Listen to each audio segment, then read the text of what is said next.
What's going on, guys, and welcome to the online lecture for Chapter 8, Water and Minerals.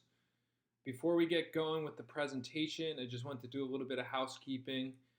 If you haven't noticed already, I went ahead and graded your diet analysis part A, and I've posted that grade on NYU Classes. So you should check out your grade, and if you have any questions or concerns, please do not hesitate to email me with those questions or concerns, and I'll do my best to address them.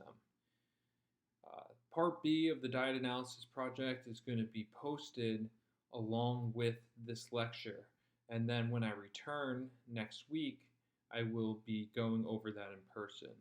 So if you want to get an early jump on it, you're more than welcome to. Other than that, I'll be doing explaining next week when we meet again in the lecture hall. So that's pretty much it. There's not much else going on in the class, and so we can move forward with water and minerals. So our topics of discussion are just that. We're going to start by looking at water, and water is the most indispensable nutrient that we have. To put this into perspective, we can go about 3 weeks without food, but when it comes to water, we can only last about 3 days. So it's extremely important, and that's pretty much what indispensable means. So we can't live without it. So water is not a mineral, and it's just grouped in with this lecture, the minerals, because there's not enough information for this course to make its own chapter or own lecture. After we discuss water, we'll move on to minerals, and we'll see those are classified by major minerals and trace minerals, two groups classified by how much we need in our diet per day. That doesn't give indication to how important they are, it's just the amount that we need in our diet per day. On this last piece that I added to this slide, 4 minerals identified as shortfall nutrients, that's just hinting at the importance of understanding the minerals, identifying them in our foods, and knowing that we need to make sure that we're consuming enough of them. Because shortfall means that us as Americans, we do a poor job of getting them in our diet. And the 4 minerals that are shortfall nutrients are calcium, potassium, magnesium, and iron. Throughout this lecture, we'll go into a little bit more detail about all of those, particularly calcium and iron. So starting with water, water makes up about 60% of an adult's body weight. So if you weigh about 130 pounds, that means your body is about 80 pounds of water. It's a pretty incredible amount. Now, water takes many forms in our body, and it's not just flowing through our bloodstream, right? Our blood is very watery, but we find water in other tissues as well. So our brain and our muscle tissue is about 75% water in composition, and even our bones, which we think about being solid and hard, are 25% water. So you can see just from these two instances that water has more roles in our body than we might think of at the surface level. And here in the next slide, we talk about some of those roles. So why is water so indispensable? Why is it so important for us to have and have enough of it on a daily basis? We can look at the roles to understand this. The first role, and probably the most important here, is that water serves as a solvent for all of our nutrients. And what that means is that all of the nutrients that we consume and that our cells need are able to dissolve in water. And so by dissolving in water in the blood, they're able to be dispersed to all the different cells and throughout the body. So they call it the almost universal solvent because it almost dissolves everything. This includes amino acids, glucose, minerals, and fatty substances. And I put a question mark there because we've learned in the first section that fat and water do not mix, but thanks to protein carriers, we are able to dissolve fatty substances into water.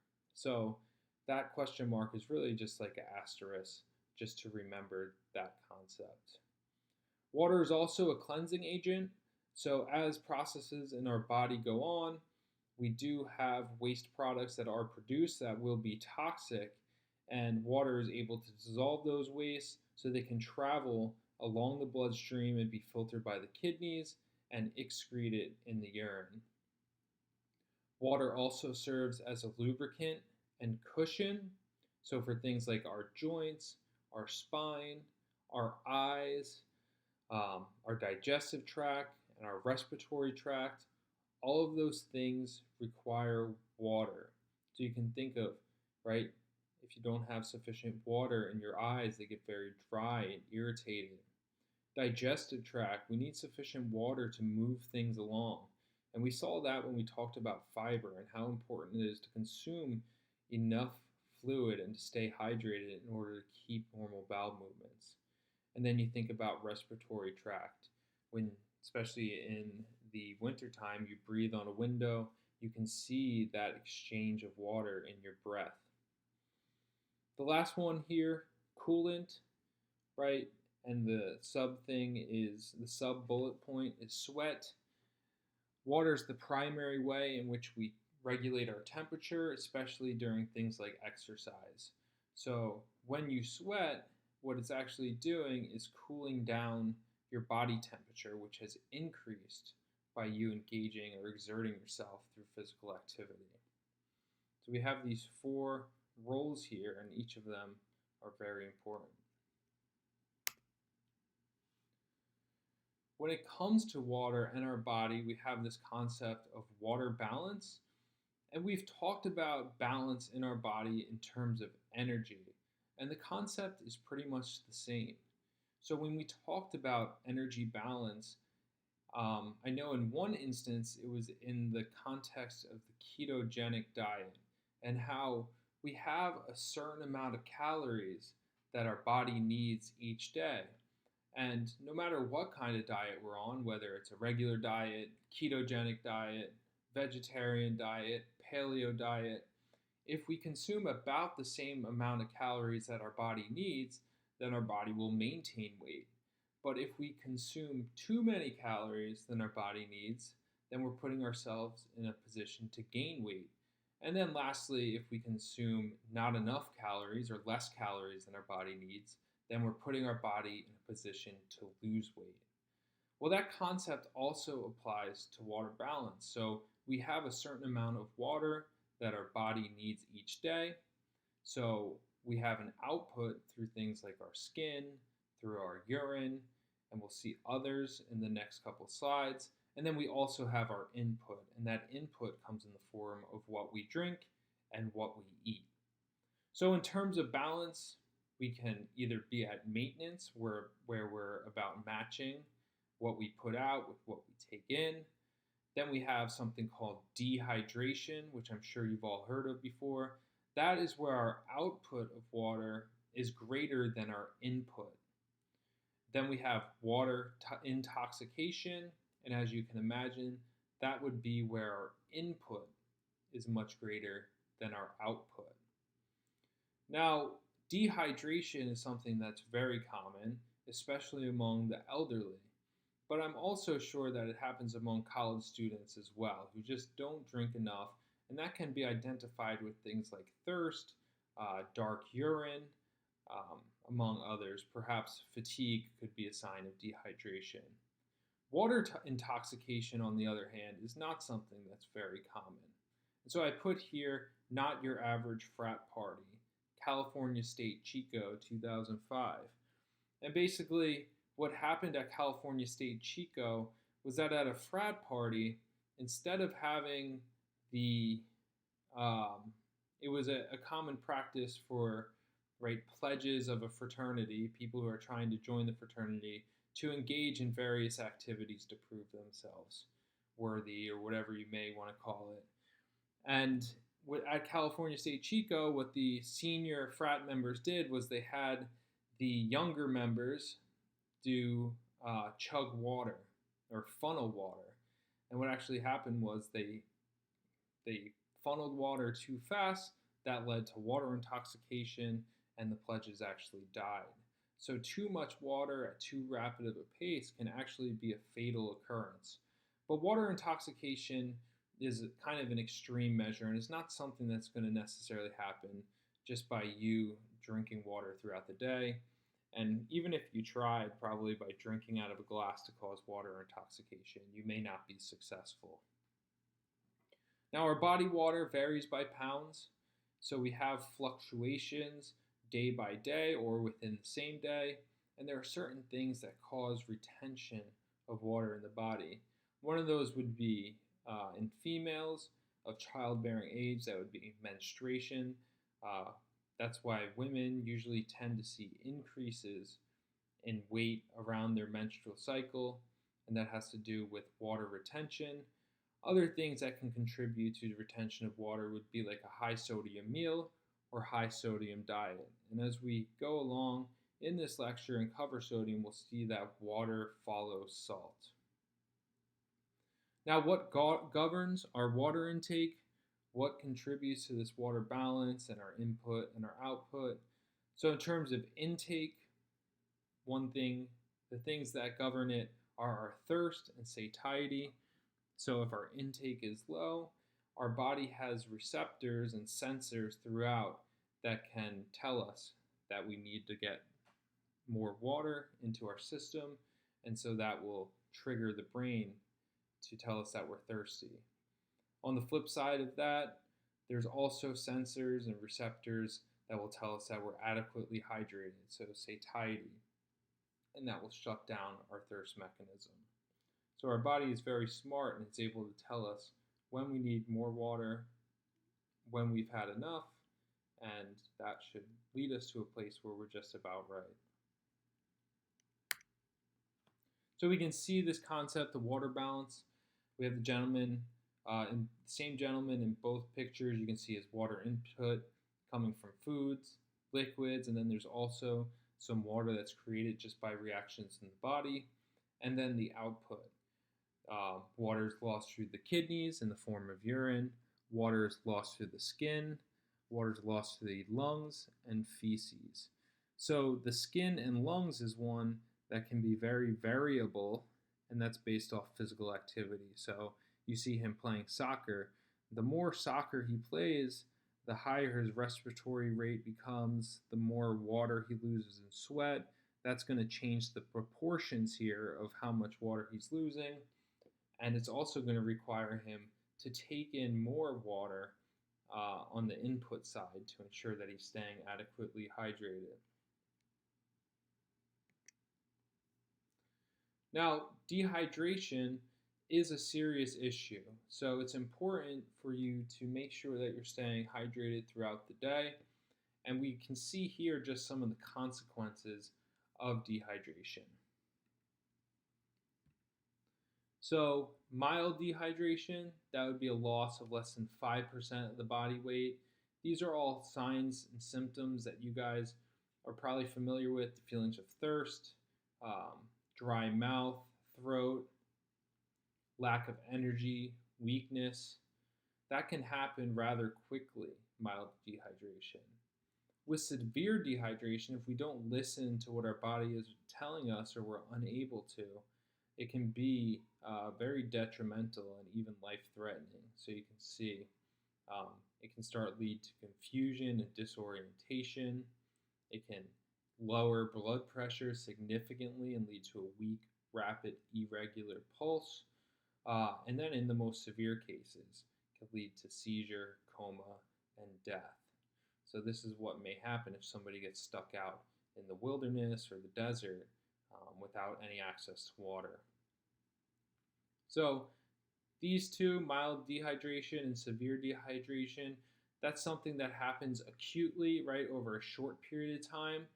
When there's chronic low fluid intake, so somebody who may be mildly dehydrated over several years, but does just enough to avoid severe dehydration, they can suffer negative consequences of that. So we've talked about how hydration is important for regular bowel movements. So being constantly dehydrated can increase risk of constipation. I'll just highlight a couple that I know for sure here. Being chronically dehydrated increases your risk of gallstones and kidney stones, as well as urinary tract infections. So, looking at the big picture and long term, it's really important to stay hydrated. And I think the best way of doing that is to really monitor your urine output. So, your urine should always be a light yellow or clear. And if you are constantly having deep yellow urine, it's definitely time for you to start taking care of that, making sure that you're drinking more water. So, how much water do you need to stay hydrated? So, there's not really a constant amount. Everybody's going to be a little bit different, so we say it's variable. But there's certain factors that are going to influence how much water you need. So, some examples here: temperature extremes. So, at very high temperatures, right, we experience more sweating, um, and so that's going to increase your water needs. But also, which is most least less commonly thought of, at very cold temperatures, um, that also is going to require extra water. Dietary fiber is one that we've talked about before. As your fiber intake increases, your water needs increase as well. And then physical activity. So the more water you're losing through sweat, physical activity, then the more water you'll need. So all these are influencing factors in how much of a requirement you have. Putting that aside, since the government does need to give some kind of recommendation for people to go off of, they have, for the average size man and the average size woman, they have recommendations, and we can see men have an increased need compared to women, and that's just based off different proportions in lean body mass. So men tend to have higher percentage or higher amount of lean body mass, and therefore they require a greater amount. So you can see this in ounces here, about 100 ounces per day and about 70 ounces per day for women. So you guys will want to look into your own diet and lifestyle to see if you're right about at that requirement or above or below. So these are recommendations of where water should come from fluid. We'll also be getting water from foods, and this is not, the water and foods is not included in this requirement. This is just kind of discretionary water intake that happens with the food that we eat, but we can see that a lot of the foods that we eat contain a significant amount of water. So more obvious would be our fruits and our vegetables, which are about 95% water in content, and then our meats, they're about 50% in water content, which may be surprising to some of you guys. So this is a chart. I know I definitely asked a question on the exam about this chart. So you can see the breakdown and percentage of water found in foods. And at the very top, we see things like water, seltzer, plain tea. Those are going to be 100%. Then as we work our way down, we can start to see some of the vegetables up there in the 95 to 99% range, things like cabbage, celery, cucumber, lettuce. And then we see other things, fruits in the 90 to 94. As we work our way down, we'll just put an emphasis down here at the bottom. Things like cooking oils, which are 100% fat, those contain no water.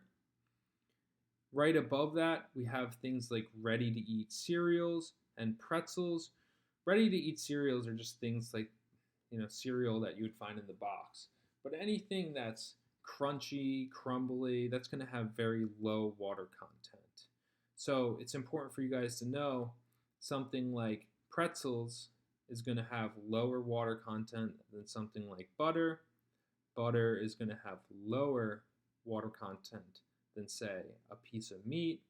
And a pork chop or a piece of meat is going to have a lower water content than something like lettuce or a vegetable or fruit. So I think it's important for you guys to just become familiar with what's going to have more water and what's going to have less.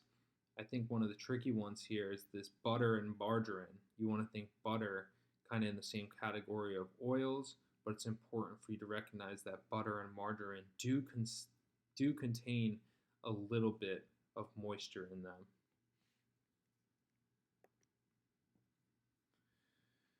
We do have this concept of liquid calories, which is quite an issue in our society. So, liquid calories, water on itself is a 0 calorie beverage, but we can maintain our hydration status by consuming liquids that are caloric. And that would examples of that would be things like soda and juice, and maybe even something like beer. So you can see this adds a lot of calories to our diet. So men in their 20s consume an average of 597 calories from liquids. And then as population gets older, you see that amount decline. But I think if you are someone, right, say you're in your 20s and you are consuming about 597 calories from liquids, if you're looking to lose weight or improve your body composition in any way, this is always a good place to look at your calories and see where you can cut back by replacing these calories with something that's calorie free, like water, seltzer, black coffee, or plain tea. This is kind of that low hanging fruit, so to speak, where you can cut back on your total energy intake and promote weight loss. So that's it for water. And now we're going to move into our major minerals. And so I already mentioned before that our major minerals are those that we require more than 100 milligrams per day. And that's just the threshold. It's often far greater than that amount. And the major minerals that we have are calcium, chloride, magnesium, phosphorus, potassium, sodium, and sulfate. Now you can go ahead and put a star next to calcium and sodium because those are the ones that we're going to spend the most time talking about. These other ones, while they are rather important, we don't spend as much time digging into the details for them. So we can see how this shakes out in our body. These are the content of minerals in a 132-pound person in grams. We can see that calcium, we have the most of that in our body, and that is because calcium is the primary component of our bones. These other ones, phosphorus, potassium, these all have significant amounts, and then as we work our way down, it's less and less. The one thing that I want to emphasize on this slide is that just because we require a much smaller amount of things like iron, zinc, copper, compared to things like calcium, phosphorus, and potassium, does not mean that these are any less important, right? You can't say that calcium is more important than iron or that potassium is more important than zinc. This slide just shows how much is in our body, but each one plays a very essential role. And I think it's not a stretch to say that they're all equally important. So going into calcium, as you just saw, calcium is the most abundant mineral in the body, and the recommendation for adults is 1,000 milligrams per day.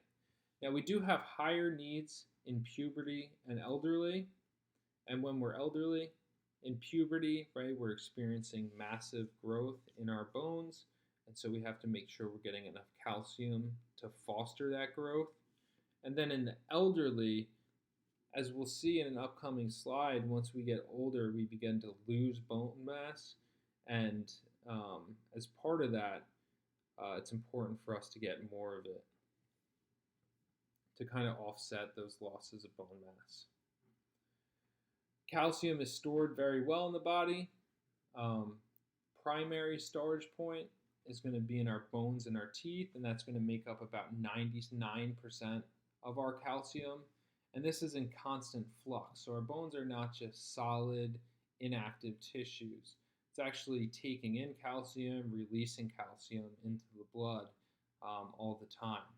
So we have 99% in our bones and our teeth, and then about 1% in our blood. Now, the one in our blood is very tightly regulated, and we'll see why in just a moment. but our body has a specific amount of calcium it wants in its blood, and that amount in our blood is going to take priority over the bones.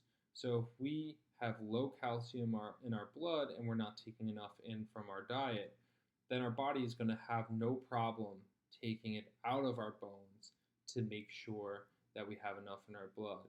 And you can imagine how that could be problematic over time if we're continuously pulling on calcium from our bones. It's going to lead to weak bones and frailty. So calcium in body fluids, as I said, it only accounts for 1% of our total body calcium.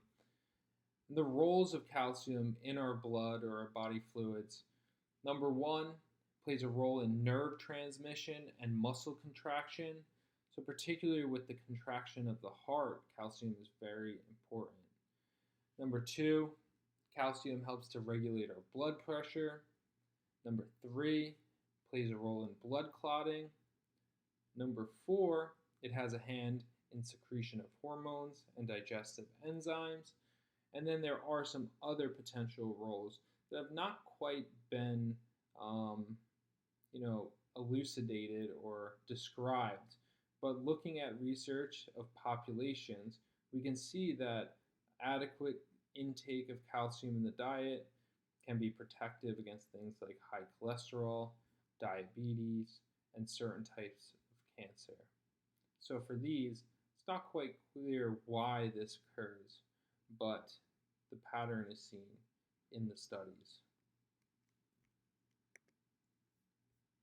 So calcium in bone, as I've already mentioned, bone is an active living tissue. And so while we may want to think of it as a solid, inactive structure, we actually see from this picture, we do have blood vessels that are running within the bone. And if you think back to the previous sections, we know that with this blood vessel running through, there's an exchange of nutrients with the individual cells. And that's what occurs. And so we have that exchange of not only calcium going in and out of the bones, but we also have exchange of other nutrients that are essential for that bone, for those bone cells to survive. So, like we talked about with energy balance and water balance, we also have calcium balance, and that's going to be directed by hormones and vitamin D. So these hormones are beyond the scope of this lecture, but those would be something called parathyroid hormone and calcitonin, and those just play a role in dictating whether, when and whether calcium is going into the bone or being pulled out into the blood. So the key contributors of calcium balance in our blood, especially in relation to vitamin D and its actions, would be the small intestine, where calcium is absorbed from the diet, the kidneys. So our kidneys filter the nutrients that are going through our blood, and so if we have too much calcium, then the kidneys are going to release more of it. If we don't have enough, then the kidneys are going to work to conserve the calcium in our blood and hold on to it. And then the last contributor from the bones. So if our calcium in our blood goes down, as I've already mentioned, the body will have no problem of pulling from the bones to maintain the calcium in the blood or to restore it. Just a note on calcium absorption: calcium is not absorbed at a fixed rate. And what this means is that if we have adequate calcium in our blood, then the rate is going to be different than if we have inadequate. So in times of need where we're not getting a lot of calcium, when we do eat it, our body is going to be very efficient at absorbing it. So depending on what our diet has been and how much calcium we need, the amount that is absorbed from a food or from a meal, it's going to be different. So there are certain times where absorption will be increased, low intake, as I just mentioned. So if we don't have enough, our body's going to be very efficient at extracting it, absorbing it into the blood. And then also in pregnancy and puberty. This one we're creating new bone and a new human inside of us, and so our body's going to be very efficient at absorbing it. And then puberty, we're going to have a massive need for calcium to produce greater size in bones, so our body will be better at absorbing it.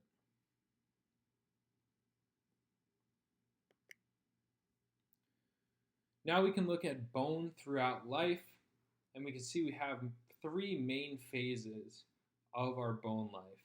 So the first 12 to 13 years of life and extending into and through puberty, we have active growth of bone, right? Our bones are getting longer, they're getting stronger. From this time up until our 30, till the time we're about 30, is when we have an opportunity to reach peak bone mass. And what this opportunity is the time we have to make our bones as dense and as strong as possible. So from the time we start puberty till about the time we're 30 years old, we have this opportunity to make sure that we get enough calcium in our diet, we engage in enough physical activity to really strengthen our bones. Because after that threshold and after the age of 30, we begin to experience a long period of bone loss until the time we pass away.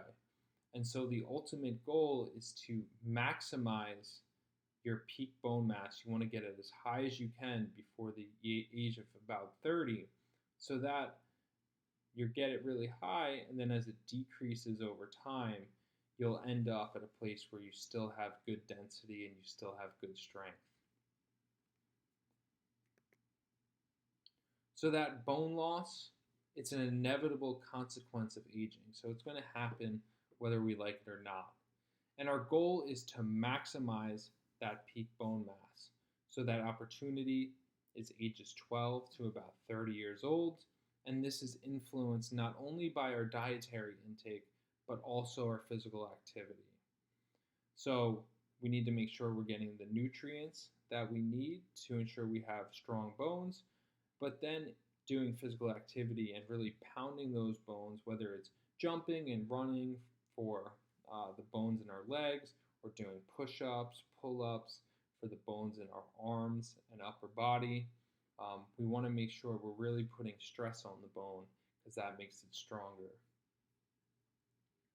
After we reach about 30, we do have gradual losses, and this cannot be reversed.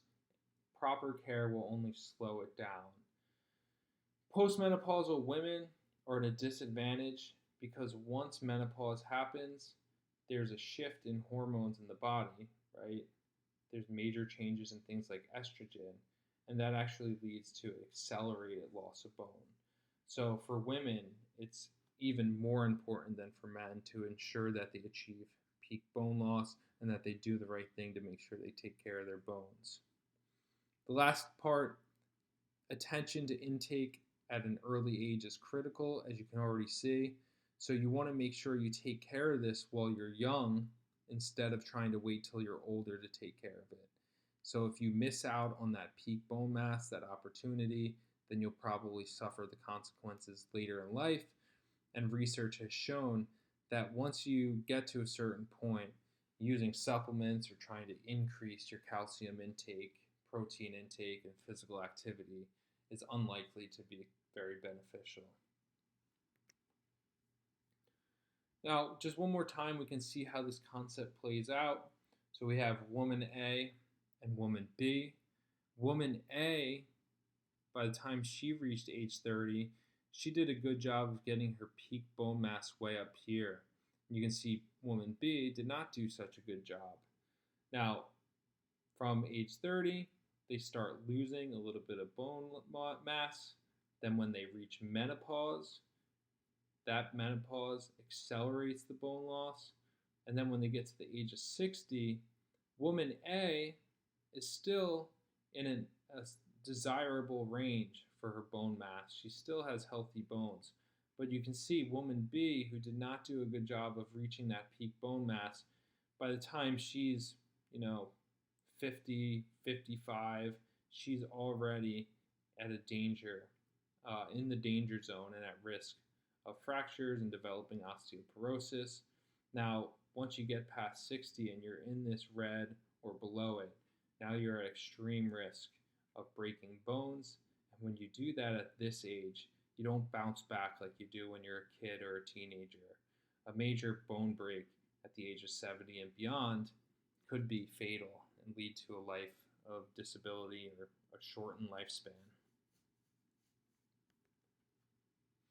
So we can see that concept of osteoporosis. So I mentioned osteoporosis in our last lecture, how it's creating the process of thin and brittle bones.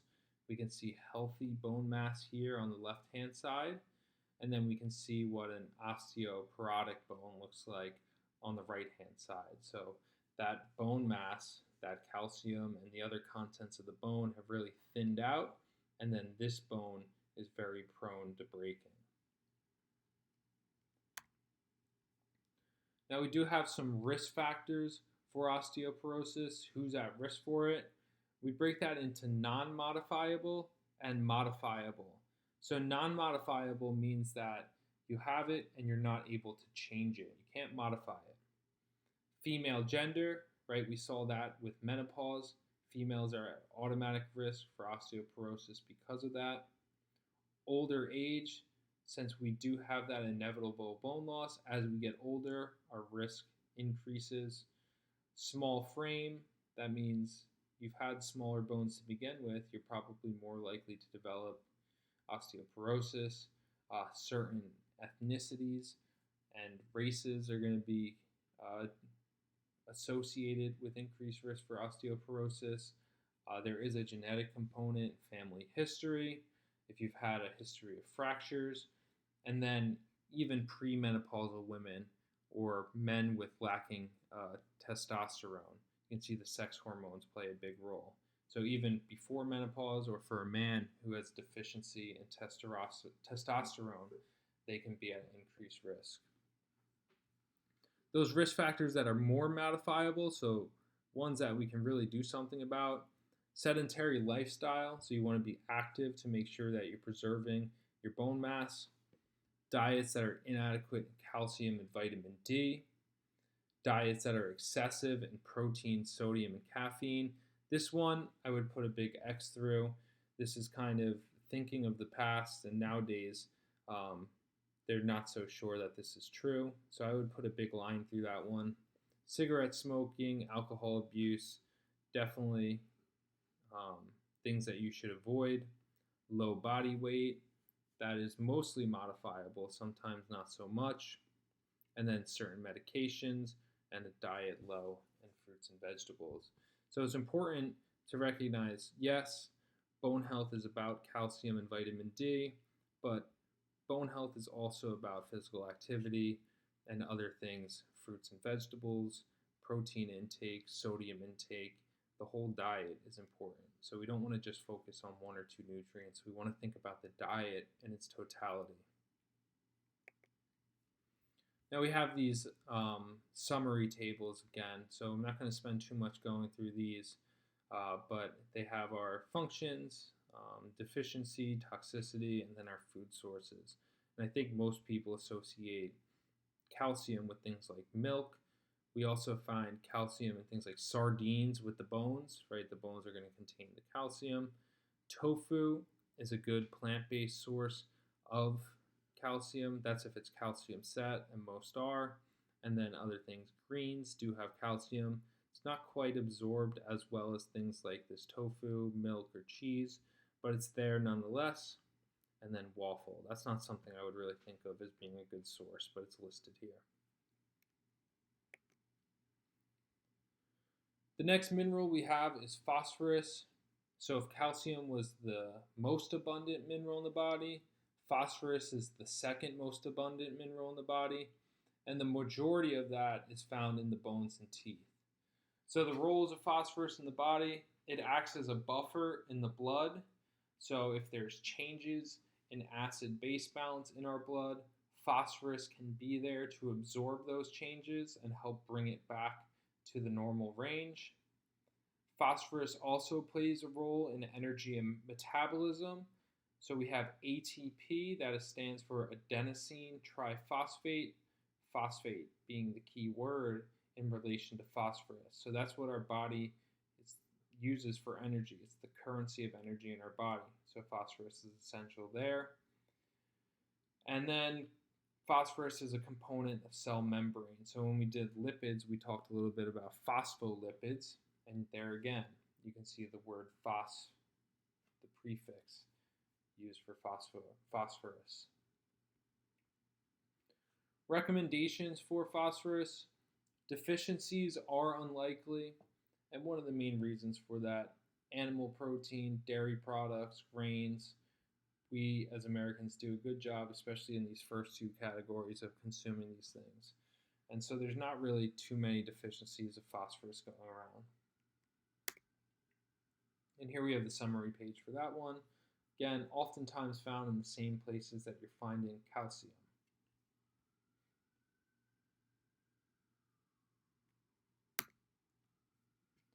Next we have magnesium. Half of our magnesium is found in the bones. The rest is stored in small amounts in other places in the body. So in the muscle, heart, liver, and then some in the blood. So the only role you're responsible for knowing for magnesium is that it works with calcium in muscle cells. So one of the main roles of calcium that we talked about is that it plays a role in nerve transmission and muscle contraction. Well, magnesium also plays a role in this, but it's more important in the relaxation phase of that contraction or of that muscle function. So we have calcium that plays a major part in the contraction of the muscle, and magnesium plays a major role in the relaxation of the muscle. Other roles of magnesium, it has a hand in enzymatic activity, energy metabolism, and DNA and RNA synthesis. So we see our food sources of magnesium. Seeds and nuts are always an excellent source of magnesium, as are beans and greens. Other ones, we have soy milk here, yogurt, and bran cereal. Us as Americans, this might be one that we don't do such a good job of consuming. So while with calcium and phosphorus, we definitely get enough of it, magnesium is one that's often lacking, and that has to do with the foods that it's found in.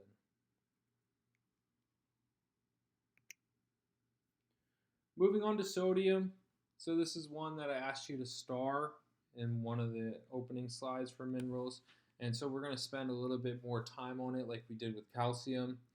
The major roles of sodium, first and foremost, plays a major part of fluid and electrolyte balance. So I said the phrase, water follows salt. So with that, salt plays a big part in making sure that our fluid is where it needs to be. So we'll see a little bit more of that as we go through these slides. Sodium also has a strong relation to our blood pressure.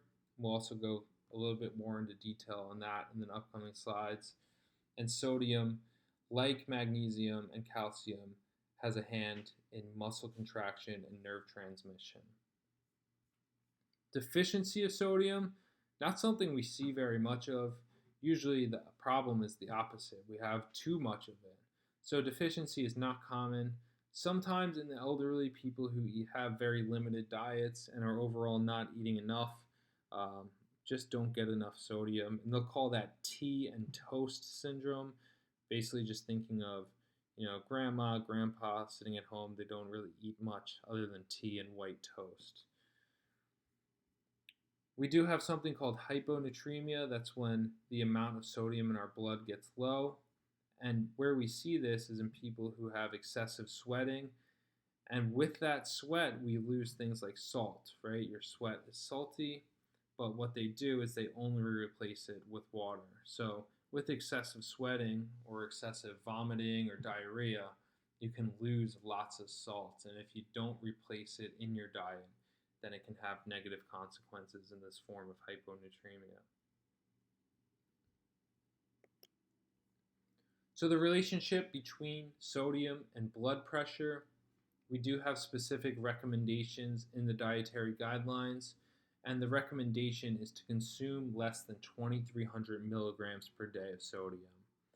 For somebody that has hypertension, which is a condition of high blood pressure, or prehypertension, not quite has this classification but is well on the way, if you want to control that, the recommendation is 1,500 milligrams. You can see the DRI tolerable upper intake level, 2,300 milligrams per day.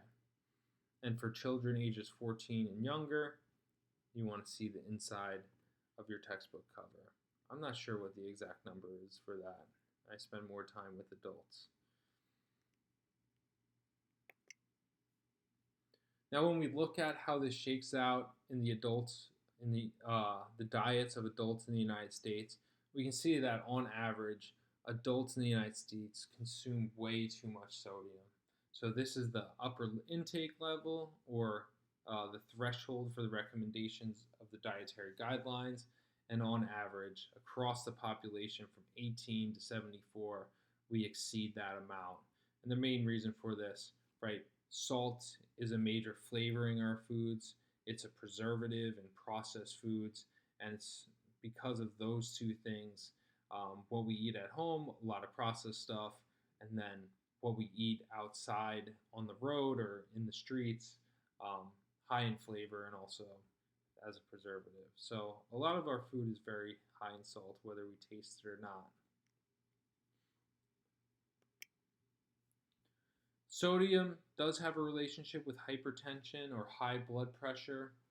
And to help to manage this connection, we do have something called the DASH diet. And what that stands for is the Dietary Approaches to Stop Hypertension.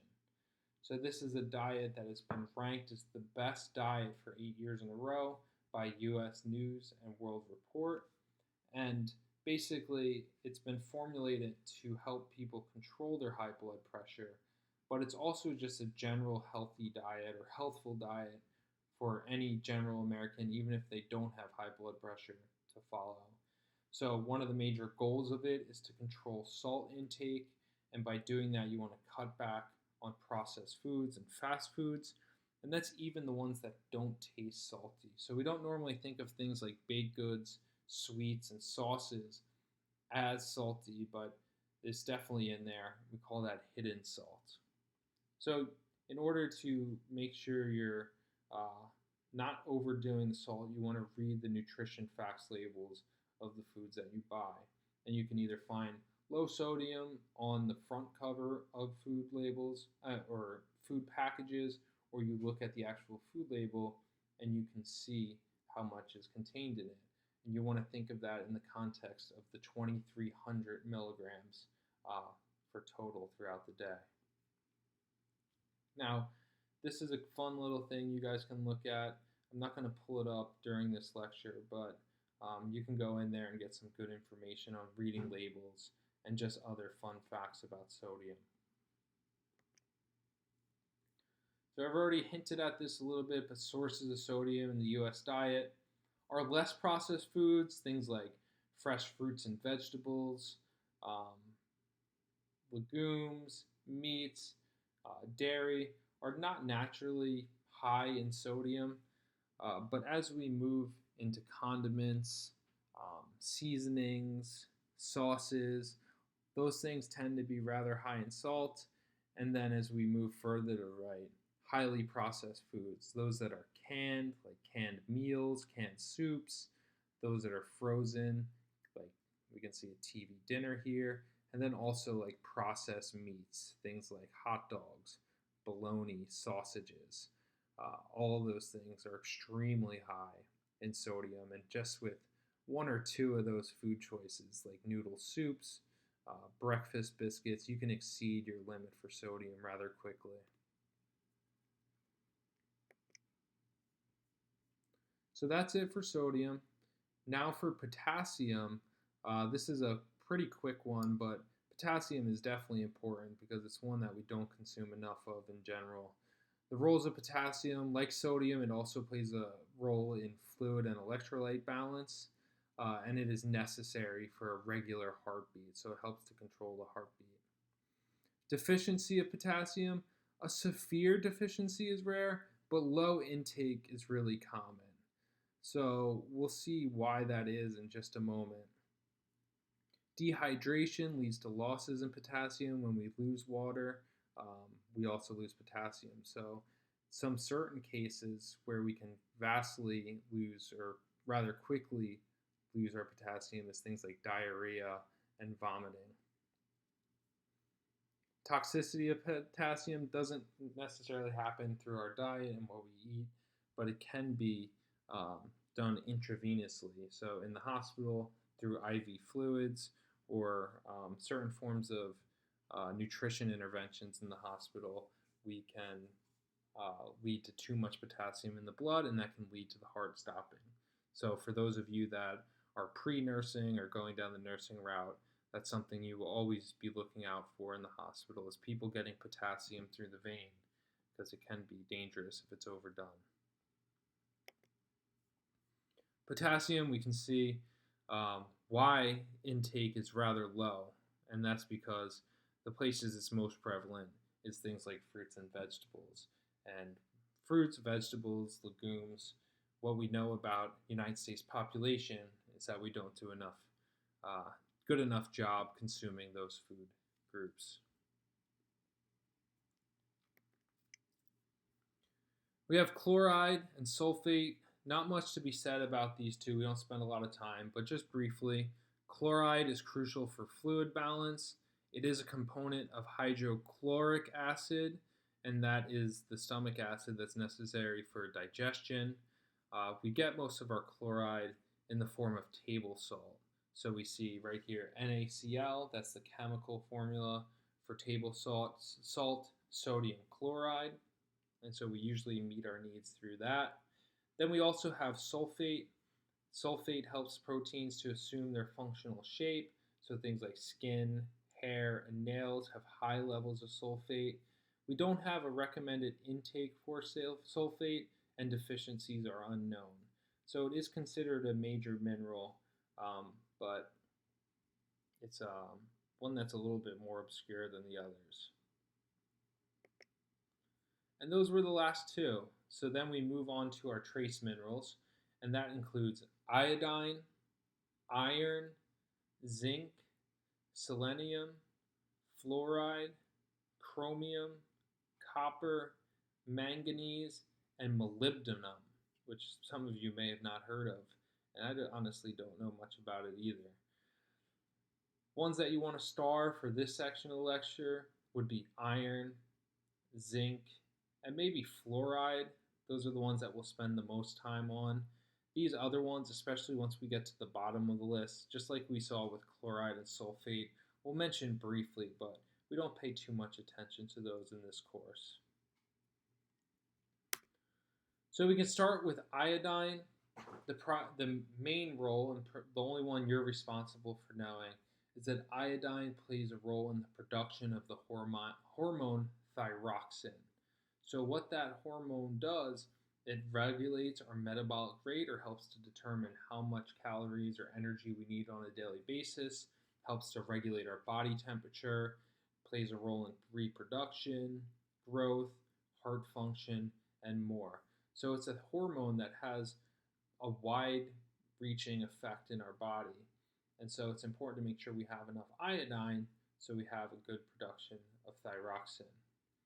Deficiency of iodine can lead to something called a goiter, and this is characterized by a lump on the neck and feelings of being sluggish and forgetful. If somebody is pregnant and they have iodine deficiency, when they have the baby, it can be a cretin or have cretinism, and this is an irreversible mental and physical retardation of the baby. Food sources of iodine depends on the soil. So soil that is found closer to the coast will have higher iodine content, because iodine is mostly found in the sea. So seafood is a good source of iodine. And then deficiency, particularly here in the United States, has been avoided with something called iodized salt. So that I add iodine to our salt supply to ensure that we are getting enough to avoid deficiency. So we can see here, that's the goiter we talked about. This is the manifestation of an iodine deficiency. Now, this woman looks like she might be a little bit old to have a baby, but if she was iodine deficient and she had a baby, this is what cretinism looks like. And this is not something that you're going to see very often in the United States. And this itself actually looks like a very old picture.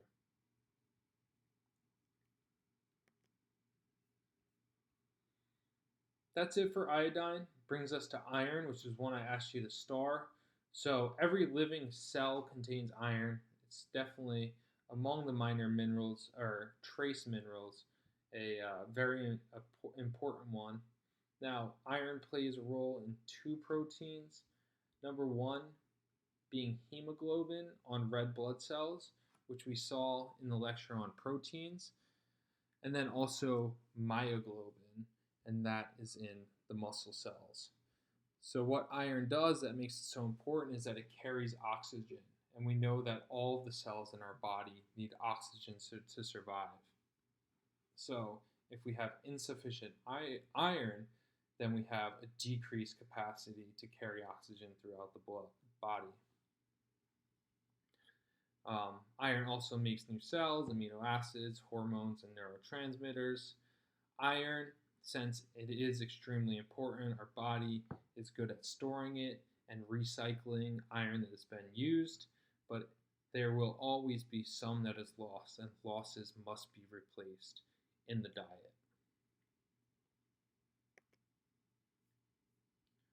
When it comes to iron absorption and iron in food, we have two kinds of iron that you guys will be responsible for knowing. We have heme iron, and that is found in animal products.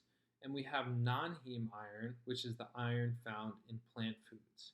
Now, the difference between these two is that iron in animal products has a much higher rate of absorption, so our body is better able to utilize it. Plant foods, we can see about 2 to 20% absorption rate, so it's more difficult for us to obtain the iron from plant foods than it is from animal foods. So, other influences on the absorption rate of iron, needs of the body. So, just like we saw with calcium, if our body has a high need for iron, our body will be better able or more efficient in absorbing it. We have this thing called MFP factor, which is meat. I know the last one's protein.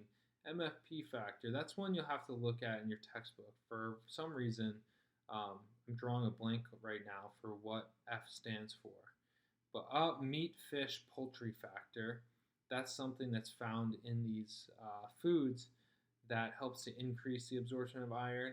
And then also vitamin C. So these last two. So this first one, this is for the absorption of non-heme iron. So if you consume non-heme iron or plant iron foods along with meat, fish, or poultry, and if you consume non-heme iron with vitamin C, these two help to increase this percentage absorption rate. So just as a rule of thumb, if you are vegetarian or vegan and you're getting your iron from plant-based foods, it's always good to increase the amount of vitamin C in that meal to ensure you're increasing the absorption of it. Other things that influence are calcium, tannins, and phytates. So tannins and phytates are things that are found in plant foods that help to force this absorption rate to be lower. So if you do have a dire need for iron, you have low iron status, your best way of getting it is through animal products. If you only eat plant foods, you want to choose foods that are low in tannins and phytates, and you can also avoid tannins and phytates by not consuming your meals with things like tea, which happen to be high in things like tannins and can decrease absorption.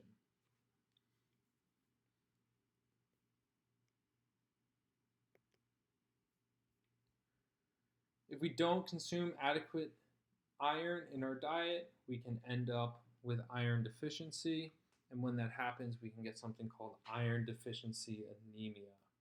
So signs of deficiency, there will be changes to the blood cells, and I think we see that on the next slide. Yep, we do. So there will be changes to the blood cells. This will show up on a laboratory test that you can get at your doctor's. They look at your blood cells, or they can do it on a microscope. Symptoms of iron deficiency, they usually occur before there's a change in cells. So this can be behavior disturbances, clumsiness, irritability, just low activity, right? Tiredness, and then reduced physical work capacity. And this would have to do with the decreased ability to deliver oxygen to the cells. Another one, and this one's kind of unique, is something called pica, and this is where an iron deficiency leads to a craving of non-food substances. So things like laundry detergent, dirt. Sometimes when people have iron deficiency, they start craving those things and eating them, and that's called pica. So we can see the difference in cells. We have these nice healthy red blood cells on the left, and then when we're iron deficient, they're smaller, they lose their color, and they become very inadequate at delivering oxygen to the cells. Causes of iron deficiency and anemia. So we do have inadequate iron intake, so you're just not consuming enough in your diet. It can also be from blood loss, so whether that's through menstruation, through some kind of injury, or maybe a surgery. We do have certain groups that are susceptible to deficiency. Women in their reproductive years because of menstruation, infants, toddlers, adolescents. This would be because as these people are growing, their blood cells and their blood volume is rapidly expanding, and your iron intake may not, be able to keep up with that. On the opposite end of deficiency, we can have too much iron, like a toxicity. We call this iron overload. This is going to be from either taking supplements, or there's something called hereditary hemochromatosis. That's just a genetic condition where they're more susceptible to having too much iron. And then also what this can lead to rather quickly would be liver failure and heart failure.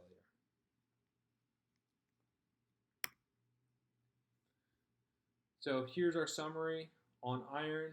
We can see the best sources, especially of that heme iron, would be things like seafood and animal products, beef steak and beef liver. And then our non-heme sources from plant foods, beans, and then greens.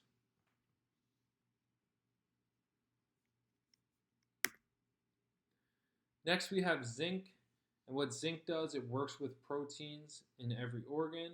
So zinc is a component of DNA and hemoglobin.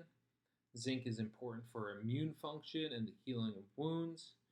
It's required to produce the active form of vitamin A, and it affects behavior, learning, and mood. We do have certain groups that are at risk for a deficiency of zinc. That would include pregnant women, children, the elderly, and the poor, and then also people who follow vegetarian and vegan diets. And so just like there's things in plant foods that decrease the absorption of iron, those same things decrease the absorption of zinc. So we can see the consequences of zinc deficiency here, right? This boy looks like a child, but he's actually 17 years old. So a deficiency of zinc can lead to stunted growth. And here we have the summary page. A really good source of zinc in our diet is oysters, shrimp, other fish, and shellfish, and then also animal foods. In addition to plant foods having things that will decrease the absorption, they're also just not overall good sources of zinc. The next one is fluoride. So, fluoride is not essential to life, but it does assist in dental health. So, the roles of fluoride in our body is for the creation of something called fluorapatite. So, when we consume water or we use toothpaste that has fluoride, it helps to create this compound fluorapatite on our teeth, and it decreases the risk of those teeth eroding or us getting cavities. It also fights the formation of plaque, which can, you know, change the color of our teeth and also contribute to demineralization. So deficiency of fluoride long term is going to lead to dental decay, and a toxicity can lead to fluorosis, and that's what this would be. This browning of the tooth is from somebody that's exposed to too much fluoride, and that could just be an overuse of things like fluoride in toothpaste, or it could be due to a public water supply that has too much fluoride in it.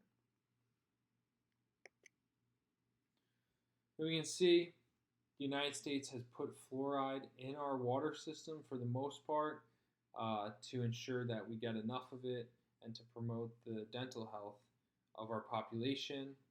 Um, this part of the country, the southeast, does have pretty much everywhere is fluoridated, but then as we move west, we can see not as fluoridated. And this is probably just dictated by local legislation. Now moving into the last couple, we have chromium. This plays a role in carbohydrate and lipid metabolism, and when we don't have enough chromium, we can get a diabetes-like condition. So it appears like diabetes, but it can be corrected with appropriate chromium intake. Our best sources of chromium is found in a wide range of foods, so unrefined foods. Copper is another one that helps to form hemoglobin. Deficiency of copper is rare. One thing that can cause a deficiency of copper is consuming too much zinc.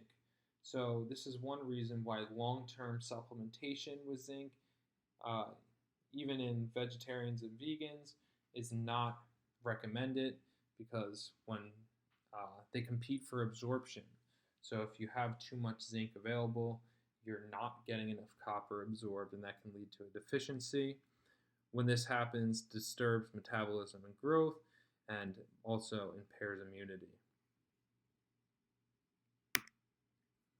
Other trace minerals that we saw on the list: molybdenum, manganese, not really much to be said about those.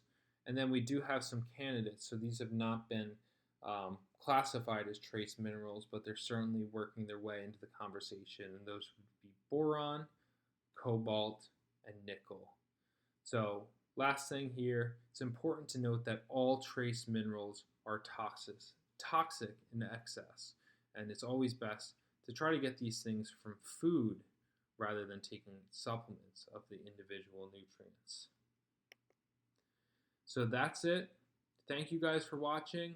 And if you've made it all the way through the lecture, I want you to go ahead and send me an email and just tell me what your favorite food is, and I'll give you 1 point on your next exam. Thank you guys for watching, and have a great night.